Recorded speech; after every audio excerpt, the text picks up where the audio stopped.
Saludamos a todos nuestros hermanos que se están sumando a la transmisión de este día.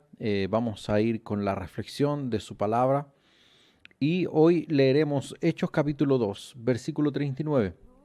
Hechos capítulo 2, versículo 39. Dice así su palabra: porque para vosotros es la promesa y para vuestros hijos y para todos los que están lejos, para cuantos el Señor nuestro Dios llamare. El día de hoy vamos a continuar con una serie de mensajes que comenzamos el viernes pasado, que lleva por título En busca de la promesa. En busca de la promesa. Así se llama esta serie.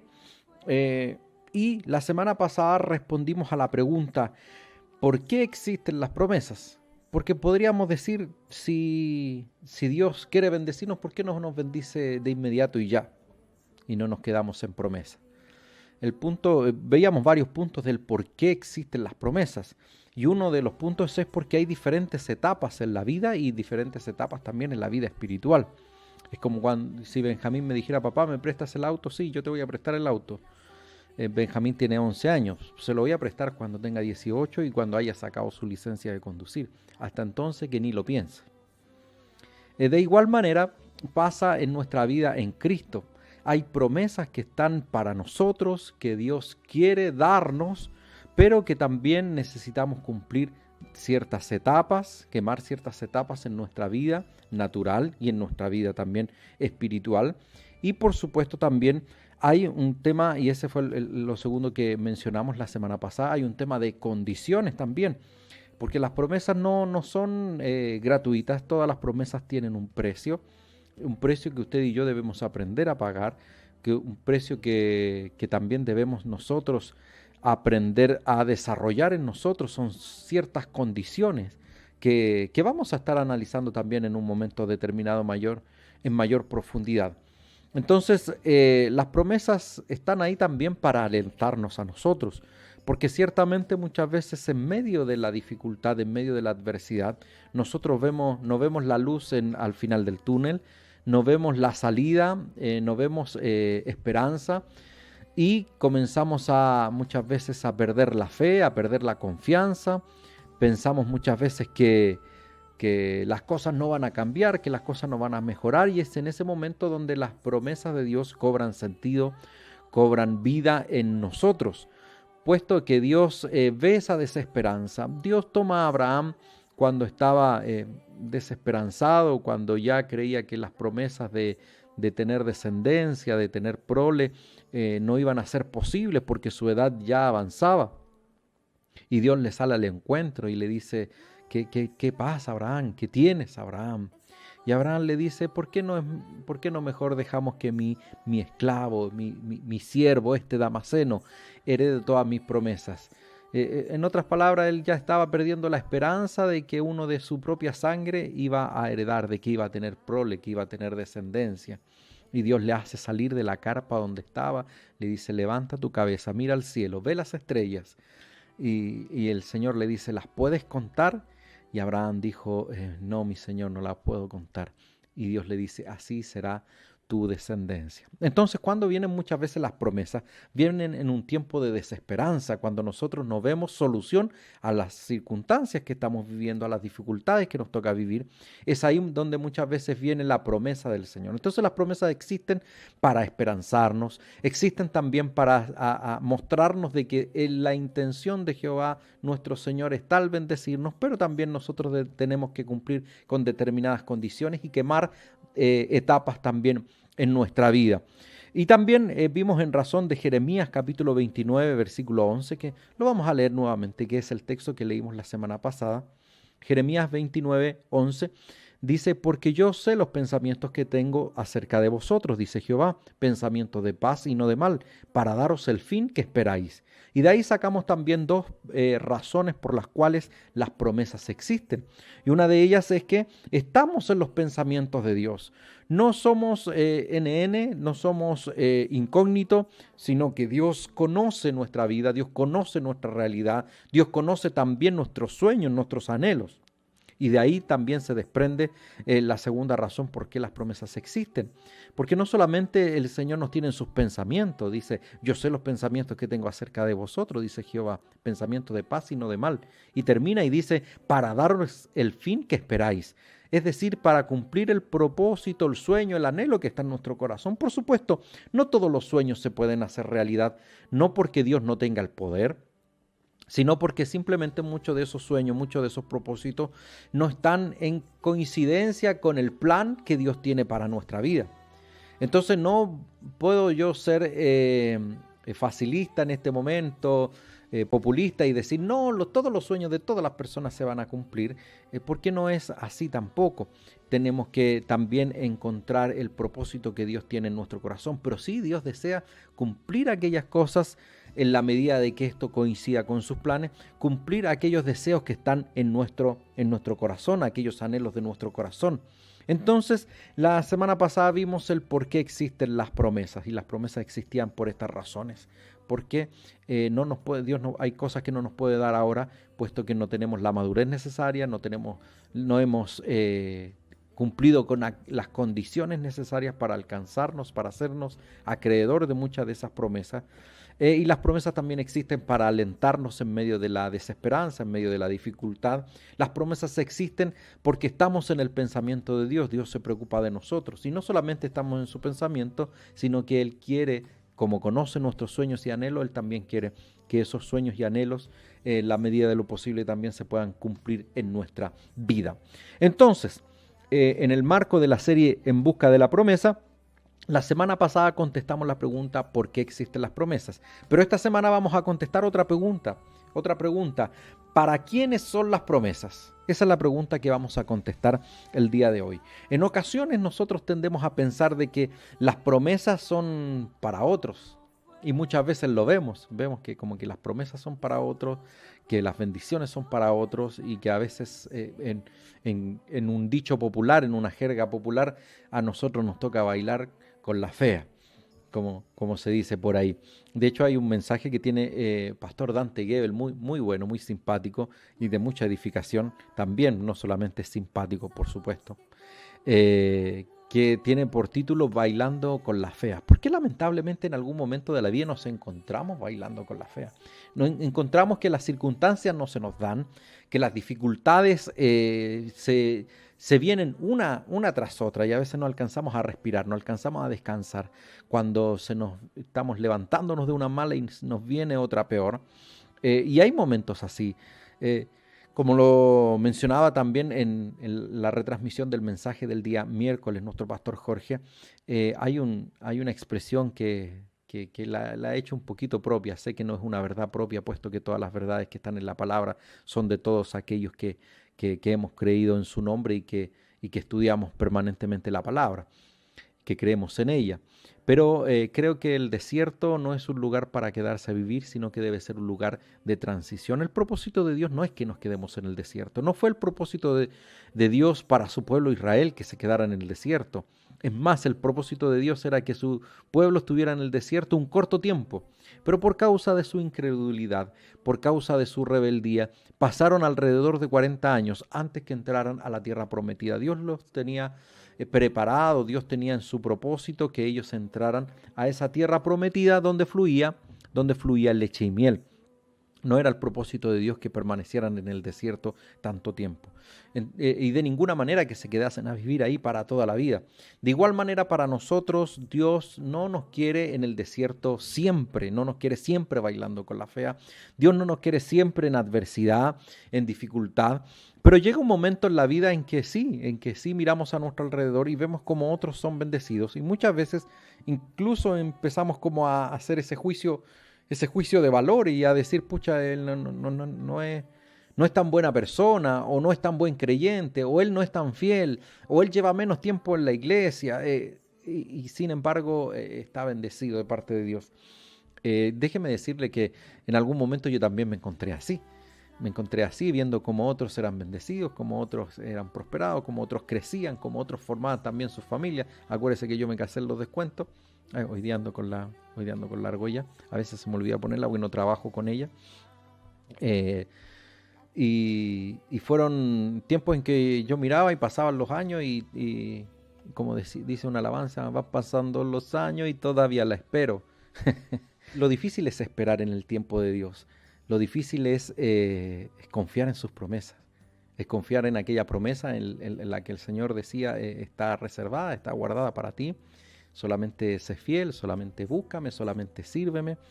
Y no había, humanamente no tenía quizás un sustento, pero sí estaba ahí la fe, la confianza en el Señor de que sus promesas eran verdaderas. Entonces había momentos en que sí pasé tiempos difíciles en diferentes aspectos. Yo creo que prácticamente casi todas las áreas. Y veía como otros eran bendecidos, como otros quizás incluso que, como les digo, lo decía hace un momento atrás, a veces vemos que alrededor hay gente que es bendecida y no son ni tan buenas personas. Y como que las buenas les llegan todo a ellos. Como decía un hermano con el que conversé hace algún tiempo atrás, miramos para el cielo y le decimos, tírate una buena. Porque a veces no nos tocan las buenas a nosotros, parece que las buenas van todas para otro lado. Pero son procesos en los que necesariamente tenemos que pasar para poder aprender a confiar en nuestro Dios, para poder aprender a descansar en Él y poder también desarrollar nuestra fe. Esos son los momentos en los que la fe se comienza a desarrollar y cuando ya se comienzan a abrir las puertas. Hoy quizás, y los que están a mi alrededor, pueden confirmar esto y decir, wow, el Señor ha bendecido al pastor Miguel Jr. Y es verdad, el Señor me ha bendecido grandemente. Me siento privilegiado, si se puede decir de alguna manera, aunque sabemos que el Señor no tiene hijos favoritos, sino que simplemente hay hijos que han aprendido a esperar en Dios en el tiempo difícil. Y es difícil aprender a esperar en las promesas de Dios, porque como lo decía hace un momento atrás, muchas veces no tiene un sustento lógico. Muchas veces no tiene una racionalidad, pero cuando hemos creído en el Señor y cuando hemos recibido una promesa, aprendemos a esperar en Él a pesar de las circunstancias, a pesar del momento difícil, a pesar del desierto, a pesar de que muchas veces vemos que otros son bendecidos y que a mí no me toca. Pero lo primero que debo decirle en razón del tema del día de hoy, de esta segunda parte que dice ¿para quiénes son las promesas? Déjeme decirle que las promesas no solo son para otros, no solo son para los que están a nuestro alrededor, sino que a través del pasaje que hoy vamos a ver, que hemos leído de Hechos capítulo 2 versículo 39, nos vamos a dar cuenta quiénes verdaderamente son los receptores de las promesas de nuestro Señor. Vamos con ese versículo, lo leemos nuevamente. Hechos capítulo 2 versículo 39. Dice, porque para vosotros es la promesa, y para vuestros hijos, y para todos los que están lejos, para cuantos el Señor llame, para cuantos el Señor, nuestro Dios, llamare. Maravilloso pasaje que hemos leído, pasaje que nos va a decir de que las promesas, en palabras del apóstol Pedro, dice, las promesas son para vosotros. Ahora, ¿quiénes son vosotros en este pasaje? Y ahí está los receptores primarios, perdónenme el tecnicismo, pero así se llama en homilética, que son para quienes en primera instancia fue escrito o fue dirigido esta expresión, esta palabra. Y los receptores primarios son el pueblo judío, son el pueblo de Israel. El apóstol Pedro aquí está dando su primer discurso, su primer sermón, luego del derramamiento del Espíritu Santo, relatado ahí en Hechos capítulo 2, los primeros versículos. Recuerden que en Hechos capítulo 1, versículo 8, Jesucristo les dice, quédense aquí en Jerusalén, no se vayan de Jerusalén, porque recibiréis poder cuando haya venido sobre vosotros el Espíritu Santo. ¿Ya? Entonces esa palabra se cumple ahí en Hechos capítulo 2. De hecho había un templo antiguo de la Corporación Pentecostal Apostólica que se llamaba Hechos 2. Yo sé que algunos de los hermanos que están ahí en sintonía se recuerdan de eso. Entonces, Hechos 2 nos comienza a relatar el derramamiento del Espíritu Santo. Y luego de ese derramamiento, había muchos que estaban ahí intrigados de qué estaba pasando con esto, alrededor de 120 que tenían una tremenda fiesta, una tremenda celebración, si lo podemos decir de alguna manera, y algunos comenzaron a mirar y a ver qué es lo que estaba sucediendo. Algunos dijeron, no, parece que estos están llenos de mosto. En otras palabras, dijeron, estos están ebrios. Y Pedro tiene que salir y dice, no, estos no están ebrios porque recién son como las 9 de la mañana, o sea, todavía no han abierto la picada. Entonces no están ebrios, lo que tienen es que están llenos del Espíritu Santo, y comienza a relatar las profecías del profeta Joel, en los cuales se había prometido ese Espíritu Santo sobre toda carne. Esa promesa se estaba cumpliendo en ese instante. Y el apóstol Pedro en este discurso comienza a decir, pero para vosotros también es la promesa. La promesa también es para vosotros y también es para vuestros hijos. Y no solamente para los que están aquí ahora, sino también para los que están lejos. Pero no, cuando dice para vosotros es la promesa, no está hablando ni de usted ni de mí. Está hablando en primera instancia de los judíos que estaban recibiendo el cumplimiento de esa promesa del Espíritu Santo, de la venida del Espíritu Santo, del don del Espíritu Santo, como va a decir Hechos capítulo 2, versículo 38, un versículo antes. Entonces, para ellos es en primera instancia esta promesa. Y usted podrá decir, pucha, pastor, yo pensé que con este mensaje iba a decir que las promesas eran para nosotros. Es que este es el pueblo de Dios, es el pueblo judío. Pero ¿qué pasa con la iglesia? Y ahí está en segunda instancia, porque en segunda instancia esta promesa es para la iglesia. Es para la iglesia. Porque nosotros hemos sido, como dice la epístola a los romanos, el apóstol Pablo, nosotros hemos sido injertados al linaje, a este olivo maravilloso, a este olivo sagrado, que es el pueblo de Dios. Y los que no éramos pueblo, ahora somos pueblo. Y los que no éramos hijos, ahora somos hijos. Entonces hemos sido injertados a este olivo, a este linaje maravilloso. Somos hijos de Abraham, somos herederos de las promesas. Aleluya. Eso quiere decir que no solamente las promesas que están en la Biblia son para los judíos, para los discípulos, para los apóstoles, para las comunidades cristianas que ahí estaban, sino que las promesas también son para la iglesia.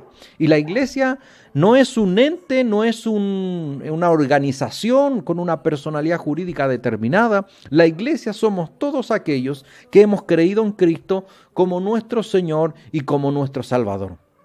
Todos aquellos, si usted ha confesado con su boca y ha creído en su corazón de que Jesucristo es su Señor y de que Él resucitó de entre los muertos y que así como Él resucitó, usted en el día postrero también va a resucitar para estar eternamente y para siempre en la presencia de Dios. Si usted ha creído eso, usted es parte de la iglesia. No importa el letrero que tenga, no importa la denominación que tenga, no importa dónde se congregue, no importa si donde usted se congrega aplauden o dan gloria a Dios, no importa, esos detalles menores no son significativos si usted ha creído en Cristo como su Señor y como su Salvador.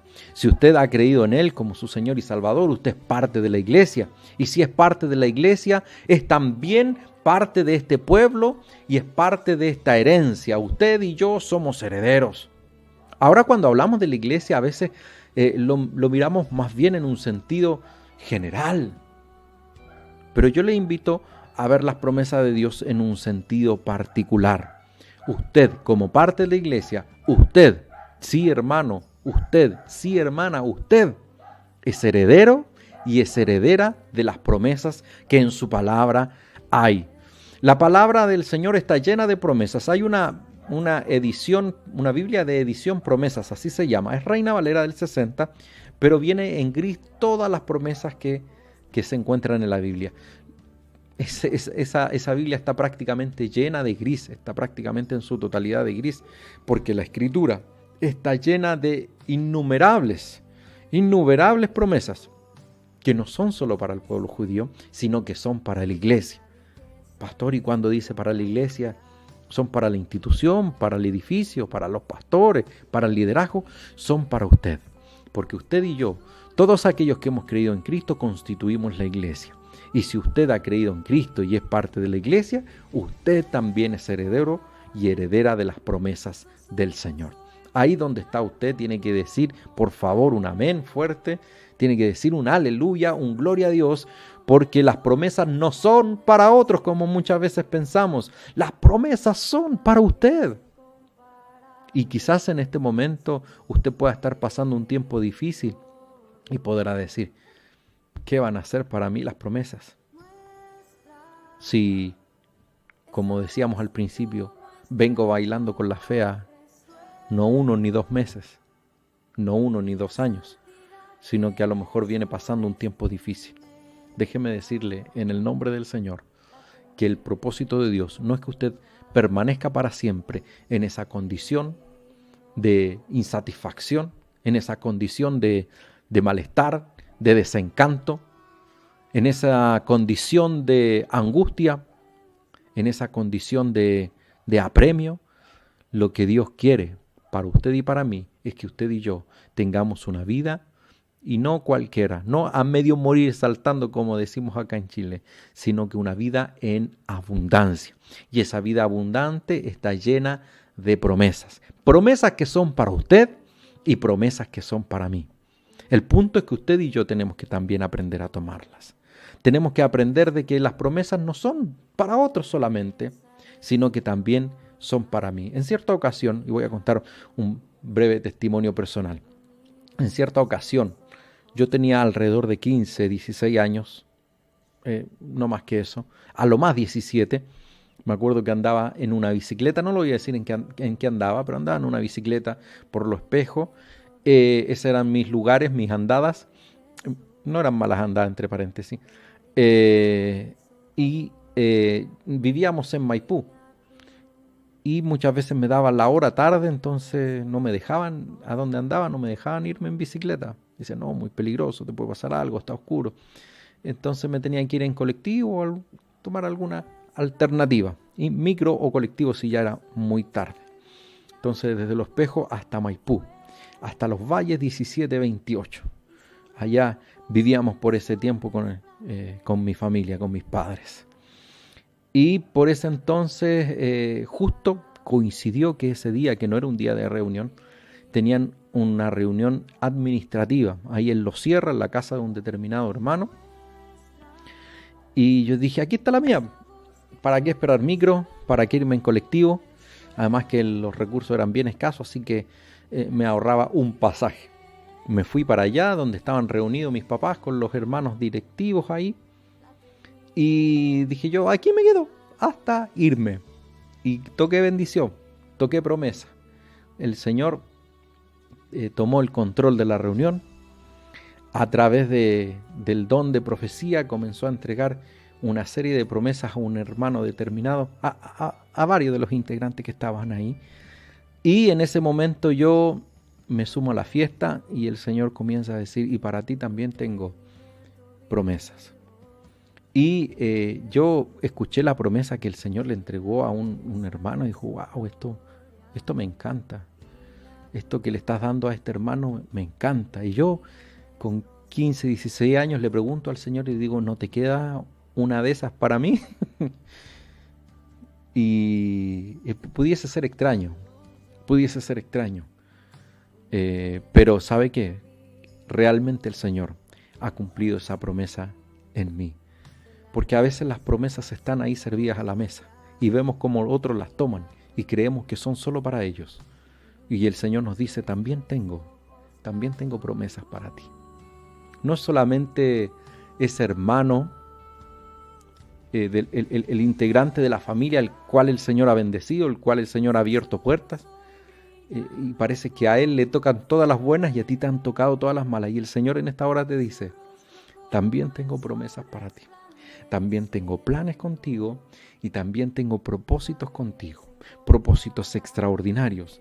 Promesas de las cuales quizás tú no te acuerdas. El Señor las tiene en mente y tiene presupuestado cumplir ese deseo y ese anhelo que está en tu corazón y cumplir aquellas promesas que un día te dio. Aunque la hayas olvidado, el Señor no se olvida y cumplirá cada una de ellas. No te mires en menos.